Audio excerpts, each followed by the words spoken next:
Student welcome to YouTube study myself Dinesh Yadav. आज की इस वीडियो में यूपी बोर्ड कक्षा 12 के बच्चों का केमिस्ट्री का मोस्ट इंपॉर्टेंट क्वेश्चन लेकर आ चुके हैं। जितने भी बच्चे बोर्ड एग्जाम 2022 या फ्यूचर बोर्ड एग्जाम की तैयारी कर रहे हैं, ये क्वेश्चन जितने भी मैं बताने जा रहा हूँ, इस क्वेश्चन को अगर अच्छे से तैयार कर लेते हैं तो इसमें से काफी क्वेश्चन आपको बोर्ड एग्जाम में सीधे सीधे टकराएंगे। देख सकते हैं यहाँ पे थ्योरेटिकल क्वेश्चन है और इसके आगे देखेंगे अभी न्यूमेरिकल, जो कि काफी इंपॉर्टेंट क्वेश्चन है। हर साल बोर्ड एग्जाम में आने वाले क्वेश्चन से 5 क्वेश्चन है और काफी शॉर्ट वीडियो है और इस वीडियो से आपको बहुत कुछ हेल्प मिलने वाला है।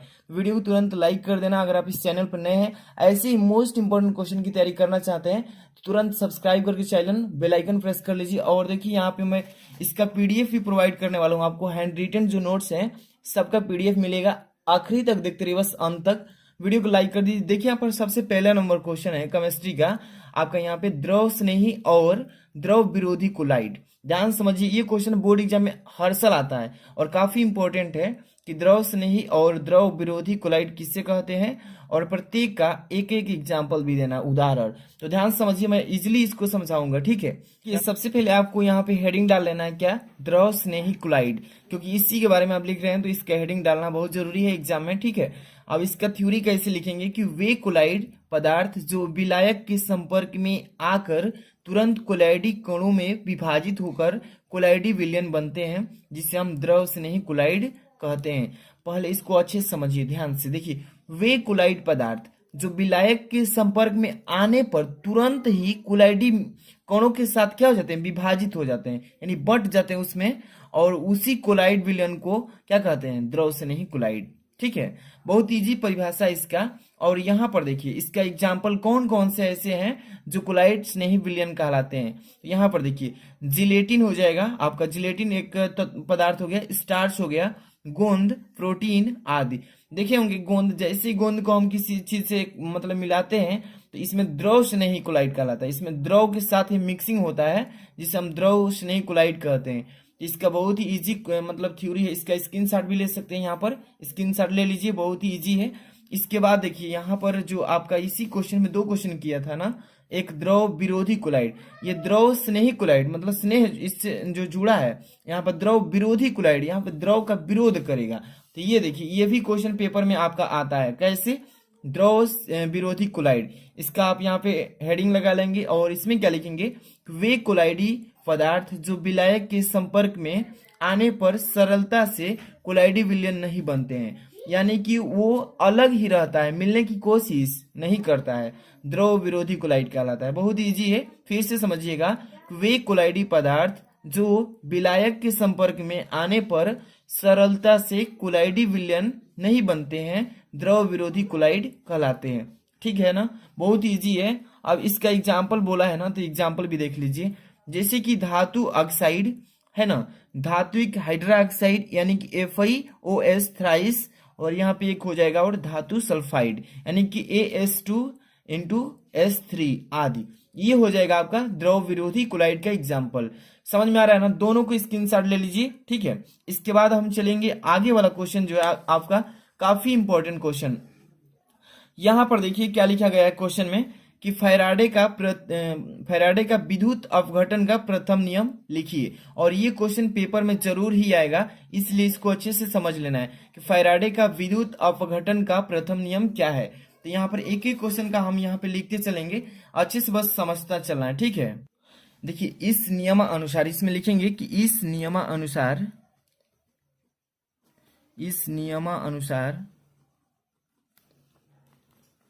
इस नियमानुसार विद्युत अपघट्य, यहां पर लिखेंगे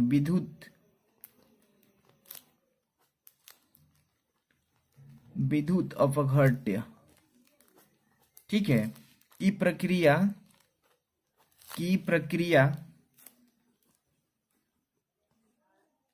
प्रक्रिया में किसी इलेक्ट्रोड, लिखेंगे किसी इलेक्ट्रोड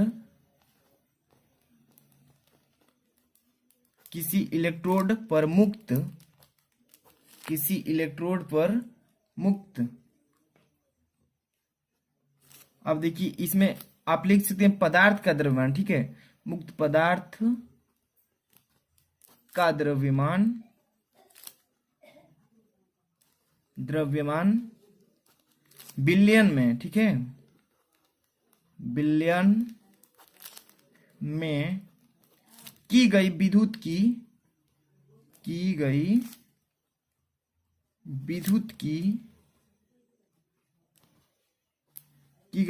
की मात्रा, ठीक है, की मात्रा से समानुपाती होता है, ठीक है, समानुपाती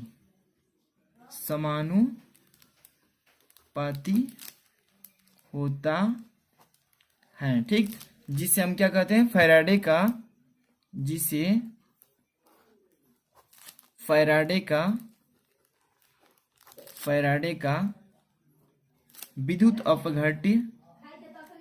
विद्युत अपघट्य का प्रथम नियम कहते हैं, ठीक है। ये हो जाएगा आपका फैराडे का विद्युत अपघट्य का प्रथम नियम, ठीक है। एक बार अच्छे से समझिए इसको। फैराडे का विद्युत अपघट्य का प्रथम नियम क्या है? तो इस नियमानुसार विद्युत अपघट्य की प्रक्रिया में किसी इलेक्ट्रोड पर, कोई भी इलेक्ट्रोड हो, ठीक है, किसी इलेक्ट्रोड पर मुक्त पदार्थ का द्रव्यमान बिलियन में की गई विद्युत की मात्रा से समानुपाती होता है। इसी को कहते हैं फैराडे का विद्युत अपघट्य का प्रथम नियम, ठीक है। काफी इजी क्वेश्चन है और इसी तरीके का पेपर में बोर्ड एग्जाम में पूछता है। अब चलते हैं नेक्स्ट क्वेश्चन की तरफ, ठीक है। यहाँ पे देखिए नेक्स्ट क्वेश्चन आपका है, यहाँ पे क्वेश्चन न्यूमेरिकल टाइप का है, ठीक है।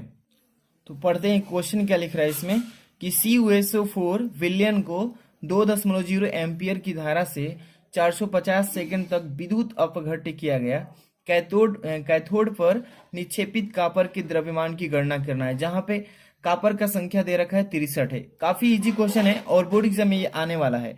देखिए यानी कह रहा है कि CuSO4 कॉपर सल्फेट के विलयन है, जिस विलयन में हम 2.0 एम्पियर की धारा दे दी है और इसमें कितने सेकंड के लिए? तो 450 सेकंड के लिए। और कह रहे हैं विद्युत अपघट्य जब तक नहीं हो रहा है तब तक कैथोड पर निक्षेपित जो कॉपर है इसका द्रव्यमान हमें काउंट करना है, यही फाइंड आउट करना है। तो चलिए इसमें जो चीज दिया है पहले इसको लिख लेते हैं।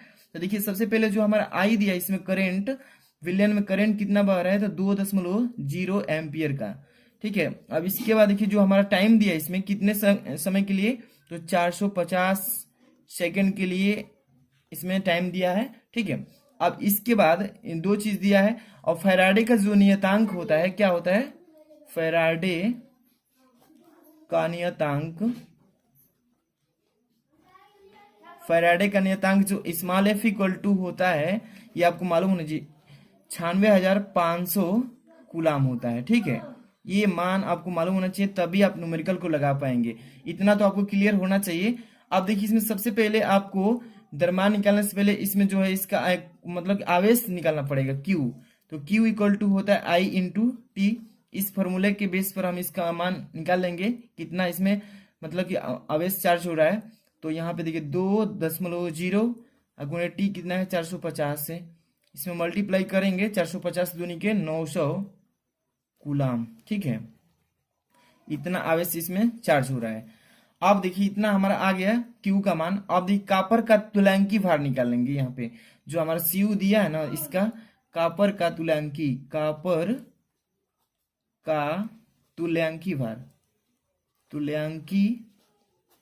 भार यानी कि E इक्वल टू क्या होता है? 63 यहाँ पे दिया है ना, कॉपर का 63 दिया है और बटे में 2 से डिवाइड कर देंगे तो ये कट कर कितना आ जाएगा?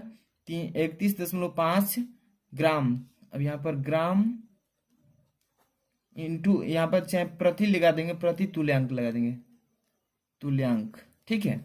यहाँ पर 31.5 ये 1 दशमलव है और ग्राम प्रति तुल्यांक हो जाएगा। ये कॉपर का तुल्यांकी भार हो गया इक्वल। अब यहाँ पर कैथोड पर निक्षेपित कॉपर का द्रव्यमान बोला है ना, मतलब कैथोड पर निक्षेपित कॉपर का द्रव्यमान यानी कि M का मान हमें फाइंड आउट करना है। तो द्रव्यमान बराबर हो जाएगा, यहाँ पे लिख लेंगे द्रव्यमान बराबर E मतलब कॉपर पर तुल्यांकी भार E गुणे हमारा Q हो जाएगा और बटे में हो जाएगा F। अब मान रख दीजिए E का मान 31.5 आया है, Q का मान कितना है? तो 900 है और बटे में हमारा कितना है? F का वैल्यू। तो F का वैल्यू हमारे यहाँ पर देखिए जो फैराडे का नियतांक है F 96,500 कूलम, इसको यहाँ पे पुट कर लेंगे। तो 96,500, 20 से 20 कैंसिल करेंगे। जैसे इसका कैलकुलेशन करेंगे तो ये आ जाएगा 0.293 ग्राम। ठीक है, ऐसा ही न्यूमेरिकल आता है बोर्ड एग्जाम में, इसलिए आप कर लेंगे इस तरीके से। ठीक है, अब इसके बाद आगे वाला क्वेश्चन देखेंगे। यहाँ पर नेक्स्ट क्वेश्चन 4 नंबर क्या लिखा है कि अक्रिय गैसों की 2 प्रमुख विशेषता लिखिए। अक्रिय जो गैस होती हैं उसकी 2 प्रमुख विशेषता को लिखना है, और बोर्ड एग्जाम में ये काफी बार पूछा जा चुका है, और 2 ही लिखना है इसमें, तो काफी इंपॉर्टेंट क्वेश्चन है। तो देखिए इसमें सबसे पहले फर्स्ट नंबर लिखेंगे कि अक्रिय गैसें, अक्रिय गैसें साधारणतः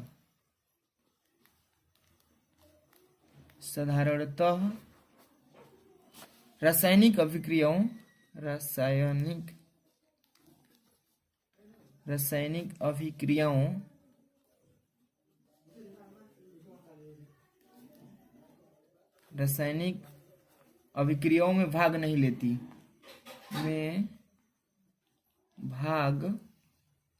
लेती, लेती है। ठीक, देखिए अक्रिय गैसों की 2 प्रमुख विशेषता पूछा है ना। फर्स्ट नंबर, अक्रिय गैसें साधारणतः रासायनिक अभिक्रियाओं में भाग नहीं लेती, फर्स्ट नंबर हो जाएगा। दूसरा लिखिए समस्त अक्रिय गैसें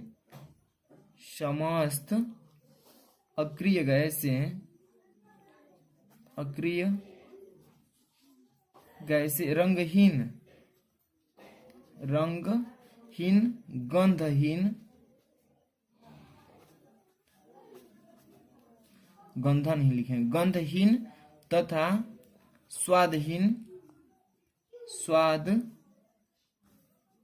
होती है। ठीक है, ये हो जाएगा इसका 2 विशेषता।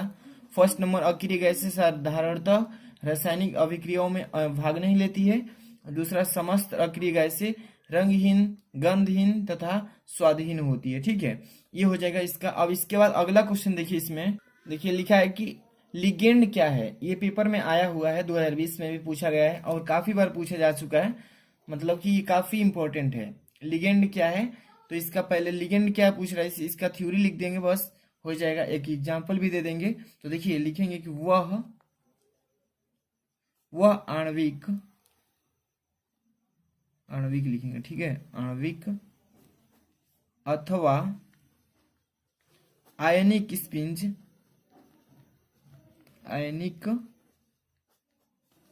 स्पीसीज लिखेंगे, स्पीसीज जो संकर यौगिक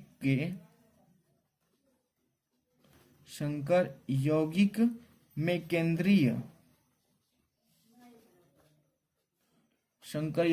केंद्रीय धातु परमाणु, ठीक है, धातु परमाणु अथवा आयन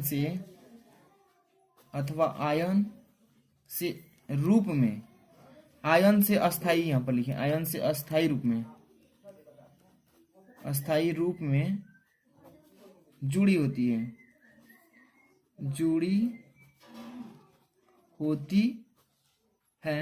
जिसे लिगेंड कहते हैं, ठीक है, लिगेंड कहते हैं। ठीक है, जिसे लिगेंड कहते हैं। जैसे एग्जांपल अगर बात करूं तो यहाँ पे एग्जांपल हो जाए K4, ठीक है, FeCN6 में जो CN है ये माइनस आयन लिगेंड है। ठीक है, माइनस आयन जो है ये क्या हो जाएगा, इसका लिगेंड हो जाएगा। तो ये हो जाएगा लिगेंड क्या है, तो वह आणविक अथवा आयनिक स्पीसीज जो संकर यौगिक में केंद्रीय धातु परमाणु अथवा आयन से अस्थायी रूप में जुड़ी होती है, लिगेंड कहलाता है। काफी इजी और काफी इंपॉर्टेंट फॉर बोर्ड एग्जाम। जितने भी बच्चे इस वीडियो को देखे हैं, पसंद आई हो तो लाइक कर देना और इसको अन्य बच्चों में शेयर करना। और इसका PDF अगर चाहिए तो मैंने बताया है कि वीडियो के डिस्क्रिप्शन में जाइए, वहां पे आपको टेलीग्राम का लिंक मिलेगा, वहीं पे टेलीग्राम में ज्वाइन होना है और वहीं पे आपको सेंड किया जाएगा। जितने भी बच्चे अभी न्यूज चैनल मेरा सब्सक्राइब नहीं किए हैं, डिस्क्रिप्शन चेक कीजिए, वहां पे सब्सक्राइब कर लीजिएगा, लिंक दे दिए हैं। मिलते हैं नेक्स्ट वीडियो में। Thanks for watching.